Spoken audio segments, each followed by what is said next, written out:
Good morning. Good to see you.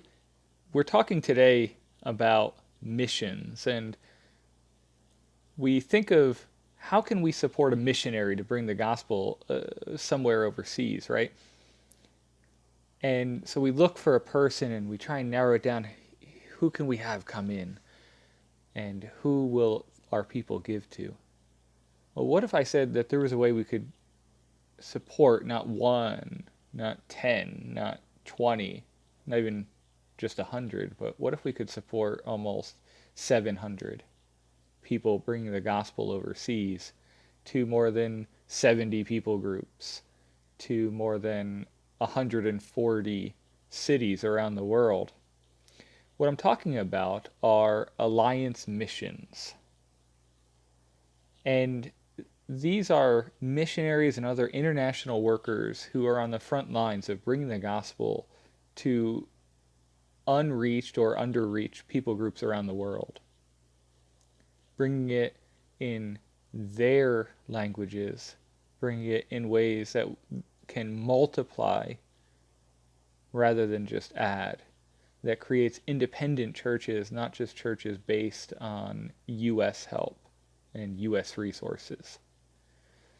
So, what we're really talking about are alliance missions, and we have four major expressions of alliance missions. First, we have CAMA, and CAMA responds to disasters globally and partners locally with local resources to restore communities and alleviate poverty, especially after natural or man made disasters.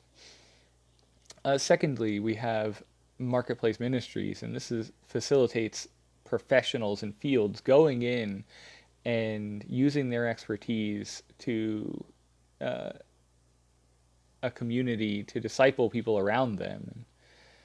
Third, we have access, and access proclaims the gospel and multiplies networks of faith communities among the least reached people of the world. And then we have Envision, which partners with, especially with local churches, in getting people missionally minded through short-term missions and developing missional leaders using different strategies to really motivate people into the mission field and how they might work with that.